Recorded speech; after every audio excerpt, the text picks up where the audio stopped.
जय सिया राम। हनुमान जी की पूजा आराधना से सब संभव है। मनुष्य सुखों की खातिर सुखों की तलाश में न जाने कहाँ कहाँ भटकता है, लेकिन तुलसीदास जी ने स्पष्ट तौर पे हनुमान चालीसा में दो बार इन सुखों का जिक्र किया है कि और देवता चित्त न धरई, हनुमत से ही सर्व सुख करई, और सब सुख लहे तुम्हारी सरना। आज हम पंचमुखी हनुमान मंदिर में उपस्थित हैं और हमारे सामने उपस्थित हैं पंडित श्याम सुंदर शास्त्री जी। स्वागत है आपका पंडित जी। राधे राधे जी। पंडित जी, व्यक्ति जैसा कि मैंने जिक्र किया कि सुखों की खातिर कहाँ कहाँ भटकता रहता है, लेकिन हनुमान जी की पूजा से, हनुमान जी की आराधना से सब सुख संभव है, ये तो निश्चित तौर पे कहा जा सकता है। देखिए, हनुमान ऐसे जागृत देवता हैं इस युग में। वैसे तो चारों युग प्रताप तुम्हारा, चारों युगों में सतयुग, त्रेता, द्वापर और कलयुग में ये प्रभावशाली हैं ही, प्रत्यक्ष भी हैं। अजर अमर का वरदान सिया जी ने इनको दिया है। और संसार में वैसे तो दुखों की खान है कि जी जन्मता है, मरता है, यद दृष्टा तद नष्टा, जो दिखाई दे रहा है वो नष्ट होता है। फिर जीव को उसके सामने उसकी प्रिय वस्तु नष्ट होती है, दुख होता है। लेकिन अगर परम सुख की चाहना करने वाला कोई हो तो वो हनुमान जी की शरण जाए। दुनिया का ऐसा कोई सुख नहीं जिसे हनुमान जी न दे सकें। अच्छा। सब सुख लहें तुम्हारी शरणा। तुलसी बाबा ने बड़ा सुंदर कहा है कि हनुमान जी की शरण में जाओ, सारे सुख प्राप्त होंगे, इस लोक के भी और परलोक के भी। जी जी, उन्होंने भी जिक्र किया है कि जन्म जन्म के दुख बिसरावे। हाँ, इस जन्म के ही नहीं बल्कि जन्म जन्मांतर भवेद पुण्यम। जन्म जन्मांतर के जो दुख हैं वो पुण्य रूप में बदल करके सुख प्रदान करने वाले हो जाते हैं हनुमान जी की कृपा से। ऐसे कृपा सिंधु श्री राम जी के सेवक ही जो ठहरे हनुमान जी, और राम का वरदस्त है। सिया जी ने उनको अमरता का वरदान दिया है। और जहाँ भी प्रभु चरित्र होता है हनुमान जी सुनने के लिए तो जाते ही हैं। सुंदर कांड में देखिए, रामायण में रामचरितमानस की रचना तुलसीदास जी ने की, 7 कांड तैयार किए, लेकिन जिसमें हनुमान जी का विशेष करके चरित्र है उस कांड का नाम ही सुंदर कांड रखा। जी जी। सबसे सुंदर कांड है कि हनुमान जी राम जी के प्रिय भक्त हैं। सबसे संसार में अगर प्रिय भक्त हैं तो हनुमान जी महाराज हैं। राम रघुवीर हैं लेकिन महावीर नहीं। महावीर कौन बनता है? जो मान को मार दे। इसलिए हनुमान जी महावीर है। राम रघुवीर हैं लेकिन महावीर नहीं। महावीर हैं तो हनुमान, महावीर तो हनुमान जी को ही कहा गया है। अच्छा पंडित जी, चूँकि आप ज्योतिषाचार्य भी हैं, बहुत सारे भक्तों ने कुछ सवाल पूछा है, वो भी हम आपसे जानेंगे, लेकिन उसके पहले जैसे कि हम हमेशा ये आग्रह रहता है हमारा कि हनुमान जी को प्रसन्न करने के लिए कुछ उपाय आप बता दें कि किस प्रकार से भक्त उनको प्रसन्न करें। देखिए जी, एक बहुत सरल और सटीक उपाय है कि कोई भी कामना लेकर के अपनी सांसारिक इच्छा की पूर्ति के लिए कि उसे ज़रूरत है कि मेरे लिए अमुक चीज़ या अमुक नौकरी या व्यवसाय या अमुक कार्य मेरा सिद्ध होना चाहिए, तो सबसे पहले जाए हनुमान जी के दरबार में और एक पानी वाला श्रीफल ले। अच्छा। उस पर लाल कपड़ा लपेट ले और 12 रुपये या 11 रुपये श्रद्धानुसार हनुमान जी के चरणों में अर्पित करके अपनी मानसिक जो संकल्प है, मन में जो कामनाएं, उसको हनुमान जी के समक्ष प्रकट कर दे। 100% सफल होती है जी। ये अनुभव किया हुआ अनुभूत प्रयोग है। लेकिन भाव से श्रद्धा विश्वास के साथ में जाए, क्योंकि भारतवासी को तो चाहिए, विश्वास तो जरूरी है। भारत शब्द का अर्थ ही भाव में रत अर्थात विश्वास है। विश्वासम फलदायकम। तो 100% उसकी कामना की पूर्ति हनुमान जी महाराज करते हैं। केवल एक, और फिर बोला है कि महाराज मेरे ये कार्य सिद्ध हो जाए तो मैं अमुक अमुक सेवा आपकी करूँगा। मतलब जो साबुत श्रीफल मिलता है, साबुत जो अच्छा, पानी वाला, उसको लाल कपड़े में लपेट के और किसी मंगलवार को या शनिवार को या किसी मंगल या शनिवार को, या अगर जल्दी में है कोई तो किसी भी वार को, हनुमान जी तो किसी भी वार क्षण तैयार हैं भक्त की प्रार्थना सुनने के लिए, तो उस दिन चला जाए। वैसे मंगल और शनि पे है। अच्छा पंडित जी, इसमें से काफ़ी जो हमारे भक्त दर्शक हैं उन्होंने सवाल पूछा है कि आजकल के समय में इस भौतिकतावादी युग में लोग कई बार रोज़गार नहीं है, कुछ लोगों को सरकारी नौकरी चाहिए, कुछ लोगों का व्यवसाय नहीं चल पा रहा है ठीक से, कई तरह की परेशानियां हैं, तो इन परेशानियों को दूर करने के लिए हनुमान जी की क्या आराधना की जाए? देखो साहब, इसमें हनुमान जी वैसे पहले कह चुके हैं कि सब सुख लें तुम्हारी शरण, हनुमान जी की शरण से सारे सुख और सारी कामनाएं पूर्ति होती हैं। और जैसे हनुमान जी सिया जी की खोज करने लंका पहुँचे, विभीषण तुमरो मंत्र विभीषण माना लंकेश्वर वे सब जग जाना, ये लंका अधिपति बन गए विभीषण। सुग्रीव जी ने सुग्रीव जी ने इनका मंत्र माना, इनकी सलाह मानी, राम जी से मित्रता की तो सुग्रीव को राजा बनवा दिया। तो ये राजकाज दिलाने वाले हैं या राज सुख देने वाले हैं, या 10वां हमारी लगन कुंडली में कर्म स्थान होता है। अच्छा अच्छा जी। 10वां जैसे पहला तनु स्थान, दूसरा धन स्थान, तीसरा सुहृदय आदि का, और चौथा सुख माता भूमि भवन आदि का। ऐसे ही 10वां स्थान राज्य स्थान है, जिसमें सरकारी नौकरी, प्राइवेट, अर्ध सरकारी या मंत्री, मिनिस्टर, नायक आदि, इनका विचार 10वें भाव से किया जाता है। तो राज्य भाव है। अच्छा, तो राज्य भाव का मतलब है जब हनुमान जी ने विभीषण को राजा बनवा दिया, सुग्रीव को राजा बनवा दिया, तो हनुमान जी की उपासना करें थोड़ी सी साधारण विधि के साथ में, निश्चित है 100% उसकी मनोकामना पूर्ण होती है।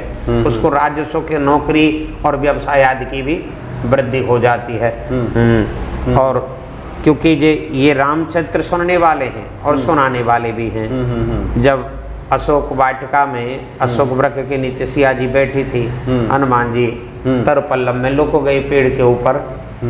सिया जी को रावण त्रास दे करके चला गया। हनुमान जी ने विचार किया कि मैं मुद्रिका डालूं ताकि इनका शोक कुछ कम हो। राम नाम की मुद्री डाल दी नहीं। अब उठा तो ली नहीं, सिया जी ने पहचानी, ये मेरे स्वामी की है, माया से इसका निर्माण नहीं हो सकता है। इतने में ही हनुमान जी महाराज, पर इसको लाने वाला कौन है? तो हनुमान जी ने पहले राम गुणगान शुरू किया, रामचरित गुण वर्णन लागे।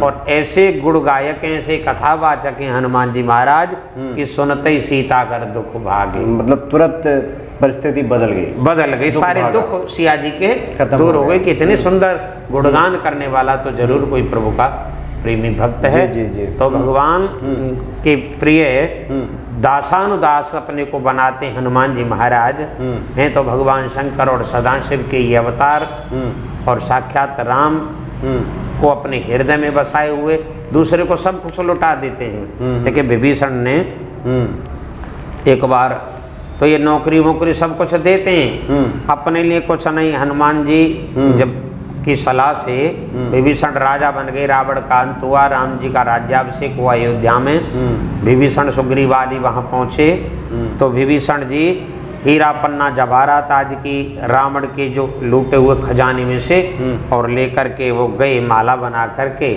और राज्याभिषेक के समय राम जी के गले में हनुमान विभीषण जी ने पहनाई। अब उस बहुमूल्य मणि कीमती माला को सिया जी को राम जी ने दे दिया। अब सिया जी के तो सर्वप्रिय हनुमान जी हैं। बोले ये बहुत प्रिय वस्तु राम जी ने तो मेरे लिए दी, लेकिन मेरे तो प्यारे सुत हैं हनुमान। हनुमान जी को उस बहुमूल्य माला को दिया। अब हनुमान जी सबको सब कुछ देने वाले हैं, लेकिन आपको गहनों से क्या जरूरत है, जेवरात से क्या जरूरत है? एक एक मणि को फोड़ करके दे, तोड़ तोड़ करके दांतों से तोड़ें और पटक दे धरती में। वहाँ पूछा कि तुम ऐसा क्यों कर रहे हो, ये तो बहुत कीमती माला है। हनुमान जी ने कहा इसमें मैं देख रहा हूँ मेरी राम का नाम कहीं अंकित है कि नहीं। बोले कहीं मिला, बोले कहीं मिलता नहीं, इसलिए तो मेरे लिए मतलब के है नहीं। जी जी, मेरी मतलब कि न तो क्या बोले तुम्हारे अंदर भी है। हनुमान जी ने अपना सीना फाड़ करके दिखाया कि मेरे देखिए राम मेरे अंदर है, रूम रूम में हनुमान जी ने राम दिखाया। इसका कहने का आशय यही है जी कि आपको गहने आभूषण हीरा पन्ना जवाहरातों से लेना देना नहीं, लेकिन दुनिया को हर प्रकार की संपत्ति हर इच्छा की पूर्ति हनुमान जी कर देते हैं। इसी आचरण से तो राम जी खुश हैं। जी जी जी। अच्छा पंडित जी, चूँकि बहुत सारे ऐसे लोगों के सवाल है कि कई बार आप चूँकि ज्योतिषी भी हैं इसलिए आपके सवाल सामने रखा गया है कि कई बार ज्योतिषी बता देते हैं कि आपकी कुंडली ठीक नहीं है, कुछ ग्रहों की दशा और दिशा ऐसी है जो आपको रोजगार में दिक्कत दे रही है। तो क्या ये माना जाए कि ये स्थिति पैदा क्यों होती है, और क्या हनुमान जी की पूजा आराधना से जो नवग्रह हैं वो भी शांत हो जाते हैं, अनुकूल हो जाते हैं? देखिए जी कि स्थिति तो पैदा होती है, हम पूर्व के कर्म करके आते हैं, उनका भोग हमें भोगना पड़ता है। दूसरा जहाँ भी कर्मानुसार हमें जन्म मिलता है, अवश्यमेव भोक्तव्यम कर्म फल शुभाशुभ, पूर्व के शुभ या अशुभ कर्मों का फल हमें भोगना पड़ता है। तो हम जिस योनि में से आए हैं और संयोगवश मानव योनि में हम आ गए, हमारा जन्म हुआ तो उसी घड़ी लगन में जन्म होगा जैसे हमारे पूर्व के कर्म हैं। उसी अनुसार हमारा उस नक्षत्र में उस समय में कि इस लगन में जन्म होना है, और लगन की स्थिति ग्रहों की स्थिति भी ऐसी ही होगी जैसी अच्छा अब बुरी स्थिति है हमारी। उस बुरी स्थिति में भी अब ज्योतिषी के पास जाते हैं कि साहब ये तो इसकी तो शादी में दिक्कत आ रही है या नौकरी में दिक्कत आ रही है या ये, तो ज्योतिषी अपने हिसाब से विचार करके उसे बताते हैं। 12 भावों का विश्लेषण करता है जी, इसमें इस ग्रह की बाधा है, इस ग्रह का उपाय करो, इसमें इस घर के लिए इस काम के लिए इस ग्रह का उपाय करो। लेकिन हनुमान जी महाराज जैसे जागृत देवता हैं कि जब रावण के यहाँ गए लंका को जलाया, उससे पहले जो नवग्रह हैं सूर्य से लेकर के शनि राहु केतु मंगल चंद्र आदि सब एक रूप में उनकी कैद में थे, रावण के अधीन थे। उन सबको बंधन मुक्त, शनि तक को बंधन मुक्त हनुमान जी ने कराया। तो कहिए जिसको बंधन से छुड़ाया जिसने, और उनके स्मरण करने से उनकी उपासना करने से क्या करे, वो शांत नहीं होंगे क्योंकि वो राम के परम उपासक हैं। और तुलसी जी ने लिखा भी है, कोट शनिचर कोट ग्रह कोट शस्त्र एक साथ, तुलसी कछु नहीं कर सके जो सहाय रघुनाथ। और वो रघुनाथ उनके रोम रोम में रमे हैं। उन रघुनाथ जी का वरदस्त हनुमान जी महाराज के ऊपर है। उनके अल्यादिनी शक्ति भगवती जगदम्बे सिया जी ने उनको आशीर्वाद दिया है, अष्ट सिद्ध नवनीत के दाता। तो फिर नौ ग्रह क्या चीज है उनके आगे, सारी ग्रहों का समन हनुमान जी की कृपा से होता है। ओम श्री हनुमते नमः, ये साधारण मंत्र ही जी, बिना बीज मंत्र ही इसको जपें, घी का दीपक जलाएं और 41 दिन का नियम बना लें या 21 दिन का ही नियम बना लें और अपना संकल्प प्रकट करें दीपक जला करके कि बाबा मेरा ये काम पूर्ण होना चाहिए।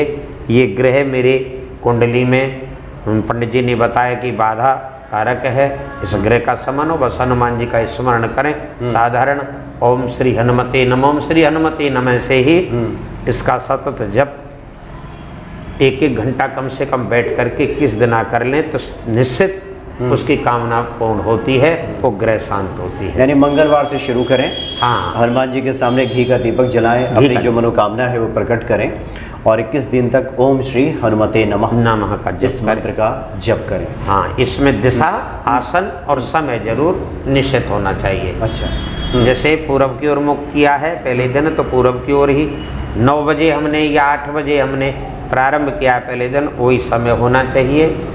और संसारिक की तरफ से मन को खींच करके श्री हनुमान जी के या राघवेंद्र जी के चरणों में या इष्ट के चरणों में, अपना कोई भी इष्ट है उसके चरणों में अपने मन को लगा दें, ध्यान को लगा दें, ध्यान को एकाग्रत अपने इष्ट के प्रति करें और स्मरण हनुमान जी का करता जाएं, कार्य सफल होगा। जी जी, इसमें चाहे आप सरकारी नौकरी चाहते हो या फिर रोजगार नहीं चल रहा, रोजगार या किसी प्रकार से, या संतान सुख आदि जो भी, संतान सुख भी मिल हाँ, सकता है, सब कुछ होता है इसे। यानी ये इस मंत्र का आप जप करते रहें। पंडित जी, एक सवाल और है जो काफ़ी भक्तों ने पूछा है कि सुंदरकांड का तो काफ़ी लाभ मिलता है पढ़ने का, सब कुछ देने वाला है सुंदरकांड, तो सुंदरकांड का पाठ करने में अगर कोई सस्वर करे तब तो 2.5-3 घंटे लगते हैं, फिर भी ऐसे बैठ के करे तो 1-1.5 घंटा भी लग सकता है। तो क्या बीच में विराम लिया जा सकता है या एक ही बैठक में उसको पूरा करें, या इसका कुछ विशेष नियम है क्या? देखिए जी, वैसे हनुमान जी की आराधना में लगभग 1.25-1.5 घंटे आप तसल्ली पूर्वक पढ़ें तो लग जाएंगे। लेकिन ऐसा भी है, जैसे व्रतों के विषय में बताया है, अनुष्ठान के विषय में बताया कि नौपवासो बरह प्रोक्तम, पाठ विधन करो यदि, या अनुष्ठान विधन करो यदि। हमने नियम लिया कि हमें सुंदरकांड का 1.5 घंटे में पाठ करना है, लेकिन मजबूरी है या पैरों में दिक्कत है या शरीर में कोई व्यवधान है, हम नहीं बैठ पाते, तो हनुमान जी को वंदन करके और बीच में थोड़ा गैप ले सकते हैं अगर शरीर में कोई दिक्कत है, या हमारा दैनिक कार्य है और हमें गाय भैंस आदि के लिए भी घर वालों ने देखा है कि ये आपको भी देखना पड़ेगा, हमें नियम भी करना है, तो बीच में हनुमान जी की अनुमति लेकर के, लेकिन मन में हनुमान जी का स्मरण जरूर करते रहें उस टाइम पर भी जाएं। और जहाँ तक है वो एक कंटिन्यूस लगातार उसको कर दें तो ज़्यादा अच्छी बात है, ये परिस्थिति बस होता है, क्योंकि ये भाव बना रहता है, भाव अगर आप लगातार करते हैं हाँ, तो उस भाव में आप रहते हैं, और जब वहाँ से उठेंगे इधर उधर जाएंगे तो थोड़ा भाव का खंडन थोड़ा उसमें खंडित होगा, व्यवधान होता है, व्यवधान आता है। इसलिए बेहतर है कि एक ही बैठक में उसका कर लें। और कोई नए सिरे से अगर सुंदरकांड पढ़ना चाहता हो तो फिर वो किसी मंगलवार से शुरू करे क्या है उसका कुछ नियम है? देखिए, जैसे नए सिरे से शुरू करना चाहे सुंदरकांड को, तो उसमें थोड़ा शुभ घड़ी सर्वे दोषा विनिशंति लगन शुद्धिर यदा भवेत, शुद्ध लगन से प्रारंभ किया हुआ कार्य प्राय सफलता को प्राप्त होता है, उसमें विघ्न बाधाएं नहीं आते हैं। मुहूर्त शोधन कर ले या करा ले किसी ज्योतिषी से, और उससे शुभ सर्वार सिद्धि योग पड़े या अमृत सिद्धि योग या रवि योग या गुरुपुख योग उसमें पड़ता, उससे प्रारंभ करे। प्रथम संकल्प ले, जो मन में कामना है, निस्वार्थ तो बात अलग ही है, वो तो उच्च कोटि की भक्ति है, लेकिन हम अधिकतर स्वार्थी हैं संसारी लोग, तो अपने स्वार्थ को प्रकट करे कि बाबा मेरी ये कामना पूर्ण होनी चाहिए, और हमें नियमित सतत इतने दिन तक आपके यहाँ आपके चरित्र का स्मरण पठन करूँगा, यानी सुंदरकांड का। तो उसमें थोड़ा जल लेकर की कामना प्रकट करते वो धरती में गिरा दे, घी का दीपक जलाए और हनुमान जी के समक्ष बैठ करके उससे पढ़े। अगर हम अनविज्ञ हैं, थोड़े अर्थ भी नहीं जानते, भाव चौपाई का नहीं समझ पाते, और समय है तो अर्थ सहित सुंदरकांड की चौपाई दुआओं को पढ़े तो और ज़्यादा बेहतर है, क्योंकि इससे मन का निरोध होता है, मन रुकता है, मन हनुमान जी के चरणों में लग जाता है। क्योंकि भागवत जैसे ग्रंथ में भी देवहूति मैया के लिए कपिल भगवान ने मन रोकने के साधन बताए। मैया 9 प्रकार के साधन है मन रोकने के: श्रवणम कीर्तनम विष्णु, स्मरणम पाद सेवनम, अर्चनम वंदनम दास्यम, सख्यम आत्म निवेदनम। कहने का मतलब है श्रवण करने से भी मन का निरोध होता है, पठन करने से भी मन का, क्योंकि जो हनुमान जी लीला कर रहे हैं वो चित्र हमारे हृदय पटल पर आता जाता है और मन उसी में लग जाता है, भटकता नहीं है। तो भाव न समझ में आए तो अर्थ सहित पढ़े, विशेष फलदायक है, क्योंकि पूरा भाव आप समझ में आ जाएगा। मन का निरोध भी 1 घंटा 1.5 घंटा तक होगा। यानी हनुमान जी का चिंतन मनन ये चलता रहेगा। जब पंडित जी, एक और आम सवाल होता है कि कई बार हम शुभ कार्य के लिए जब घर से बाहर निकलते हैं, बहुत सारे लोग लड़की की शादी के लिए निकलते हैं या फिर कोई और भी विशेष कार्य हो उसके लिए निकलता है, तो कुछ हनुमान जी का कुछ विशेष पूजा है क्या कि हम कैसे निकले? देखिए, इसके लिए हनुमान जी के मंदिर जाए सबसे पहले। जिस कार्य को, जैसे हम कोई शुभ कार्य करने जा रहे हैं तो 2 फूल ले, लाल रंग के 2 फूल ले करके एक हनुमान जी के सिर पर चढ़ाए, अच्छा, दूसरा फूल उनके चरणों में अर्पित कर दे और उन्हें प्रार्थना करे कि महाराज मेरा ये काम आपकी कृपा से सफल हो, मैं शुभ कार्य के लिए प्रस्थान कर रहा हूँ, आप आदेश दें। क्योंकि हनुमान जी महाराज का तो आदेश है, जो स्वयं जिसका चिंतन करते हैं, जब लंका में प्रवेश नगर की जय सब कहा जाए, हृदय राखी कौशलपुर राजा, तो उन्होंने अपने आराध्य श्री राम जी का स्मरण किया और राम सेवक हनुमान जी का स्मरण करके हम जाएंगे तो राम जी और हमसे विशेष प्रसन्न होंगे। तो एक फूल जो चरणों में चढ़ाया है उसे उठा करके अपने मस्तक पर लगाए और अपने जेब में रख ले, उसको पॉकेट में रख लीजिए, पॉकेट में रख ले और कार्य को जाए, निश्चय सफलता मिलेगी, कार्य सिद्ध होगा। जी जी, मतलब हनुमान जी की कृपा से जो भी आपका रुका हुआ कार्य है वो पूर्ण होगा, पूर्ण हो जाएगा, सफल हो जाएगा। एक और सवाल है जो काफ़ी भक्तों ने पूछा है कि किसी का कुछ कहीं फंस गया हो, मतलब संपत्ति पे किसी ने कब्जा कर लिया हो, किसी ने कर्ज भी ले लिया हो, लौटा ना रहा हो, तो कुछ इस तरह का हनुमान जी की पूजा आराधना है जिससे कि ये कार्य। हाँ, जैसे कोई किसी का धन हरण कर ले तो वो धन हरता से हनुमान जी महाराज उस धन को वापस दिला देते हैं। ये तो जग जाहिर है। सिया जी का रावण ने हरण किया। संसार की मुख्य निधि तो लक्ष्मी जी हैं और लक्ष्मी जी साक्षात सिया जी हैं। और उस संसार की लक्ष्मी को लंकापति रावण हरण करके ले गया और उस लक्ष्मी नारायण को वापस दिलाने का माध्यम हनुमान जी ही थे।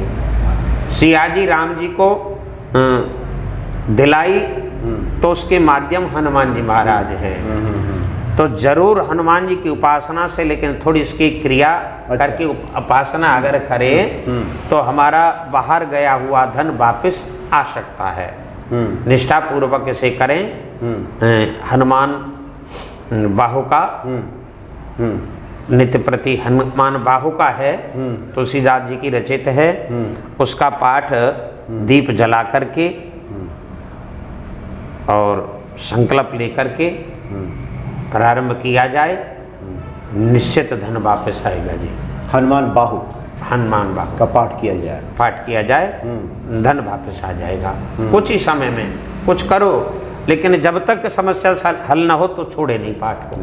21 दिन 11 दिन या 41 दिन का नियम नहीं है। इसे जब तक करें कि जब तक तुम्हारा संकल्प पूर्ण न हो, और होगा पूर्ण। यह हनुमान बाहु का में ये विशेष, मतलब जब तक कार्य सिद्ध ना हो जाए, हाँ जी, तब तक आप हनुमान बाहु का पाठ करते रहें और हनुमान जी के सामने विनती करते रहें। तो विनती करेंगे तो वो तो सुनेगा ही। कबहू तो दीन दयाल की वो भनक पड़ेगी कान। देखो रामायण में हनुमान जी का चरित्र बड़ी भाव से तुलसी जी को राम जी से मिलाने वाले ही तो हनुमान जी हैं।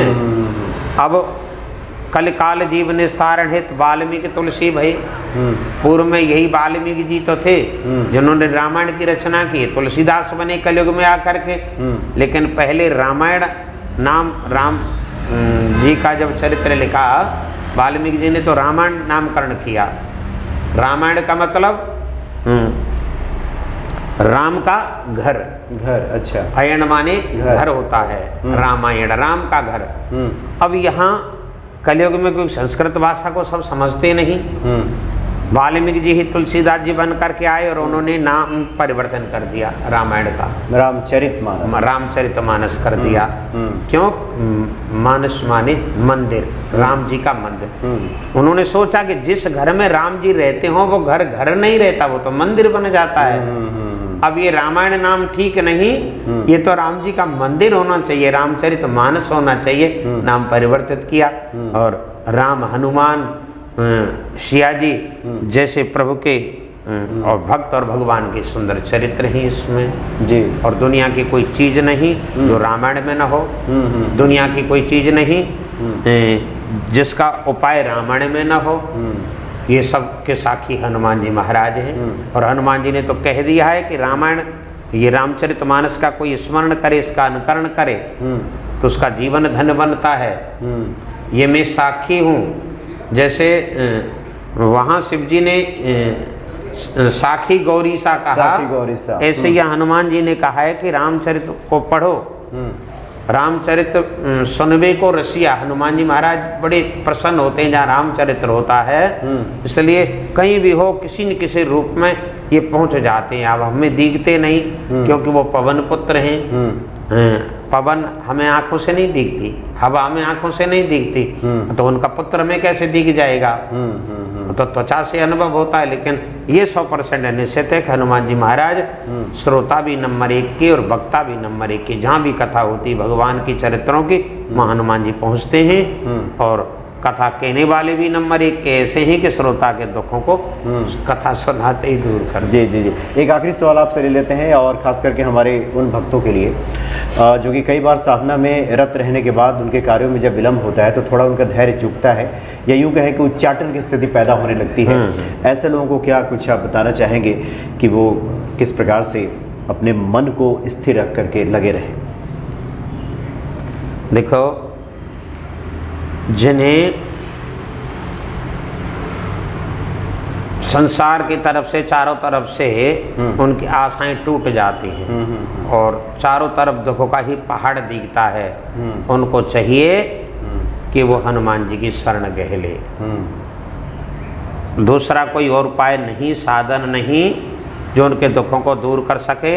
सब सुख लहें तुम्हारी शरणा, जो वही पहली वाली बात है कि हनुमान जी की शरण में आ जाओ, कैसे भी आओ, सारे सुख उसको प्राप्त हो जाएंगे।